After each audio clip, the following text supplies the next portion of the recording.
Shalom, selamat pagi Bapak Ibu serta saudara yang dikasih oleh Tuhan. Selamat memasuki hari yang baru di awal minggu ini. Kiranya kita semua dalam keadaan baik dan diberkati oleh Tuhan. Sebelum kita mendengarkan firman Tuhan dan renungan, marilah kita berdoa.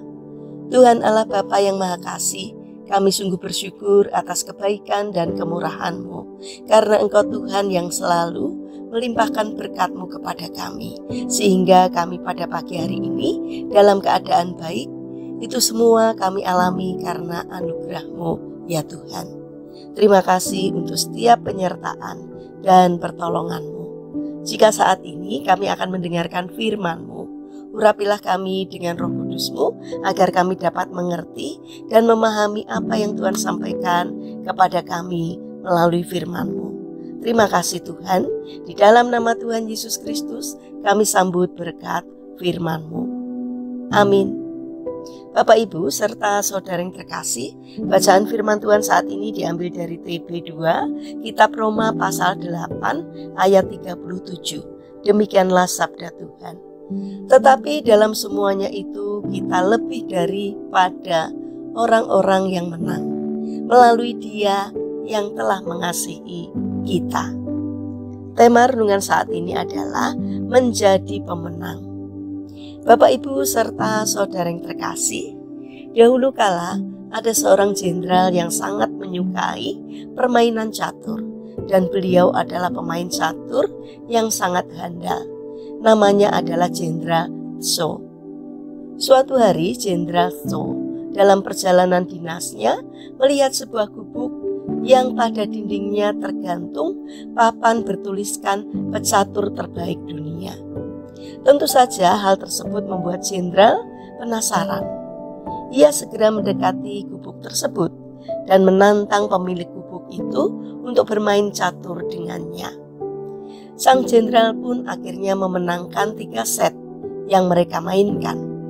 Melihat kemenangannya, sang jenderal meminta agar pemilik gubuk mencopot papan itu dan beliau melanjutkan perjalanannya bersama anggota yang lain. Setelah menyelesaikan tugasnya dalam perjalanan pulang, sang jenderal melewati gubuk itu lagi. Ia heran karena papan bertuliskan pecatur terbaik dunia belum dicopot. Dengan rasa marah dan penasaran, masuklah ia dan menantang kembali pemilik gubuk itu untuk bermain catur kembali. Namun kali ini hasilnya sangat mengejutkan. Sang jenderal kalah telak 3 kali berturut-turut. Sang jenderal pun bertanya-tanya dalam hatinya. Akhirnya pemilik gubuk itu dengan bijaksana menjelaskan, "Pada waktu yang lalu, saya tahu Anda sedang dalam perjalanan melaksanakan tugas negara.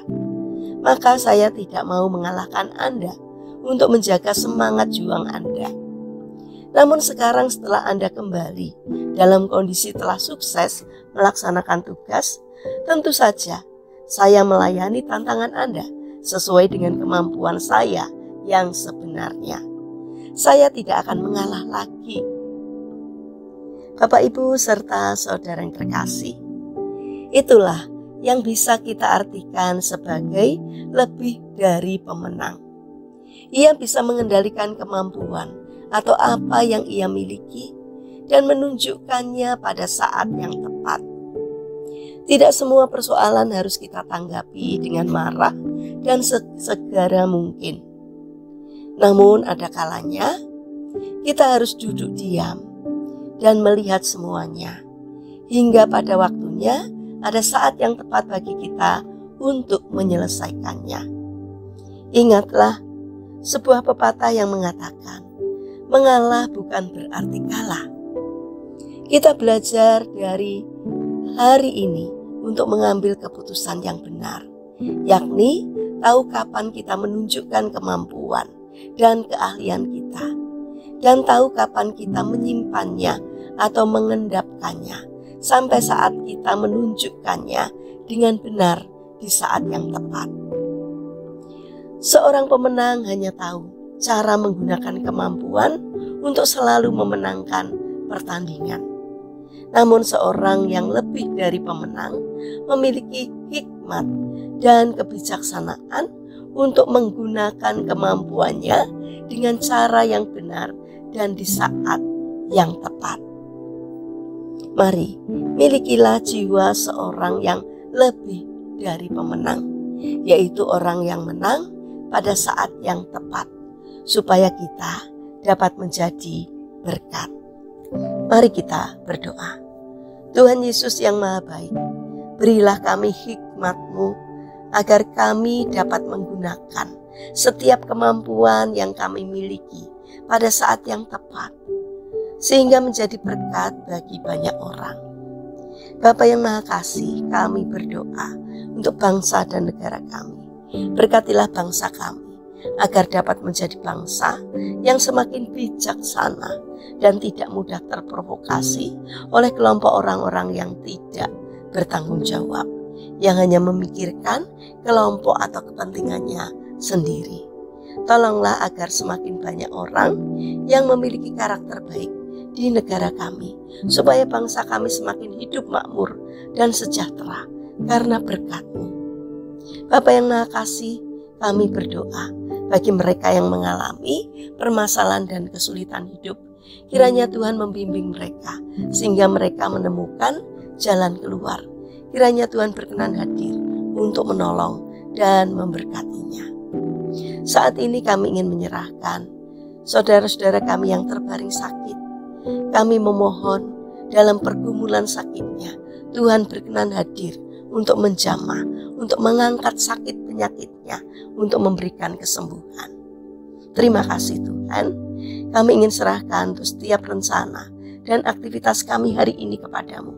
Sertai dan berkati apapun yang kami kerjakan, sehingga dapat mendatangkan berkat dan sukacita, tidak hanya bagi diri kami, namun juga bagi setiap orang yang kami jumpai sepanjang hari ini.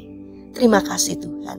Kami serahkan seluruh doa dan permohonan kami hanya di dalam nama Tuhan Yesus Kristus yang menjadi Tuhan dan Juru Selamat kami yang hidup.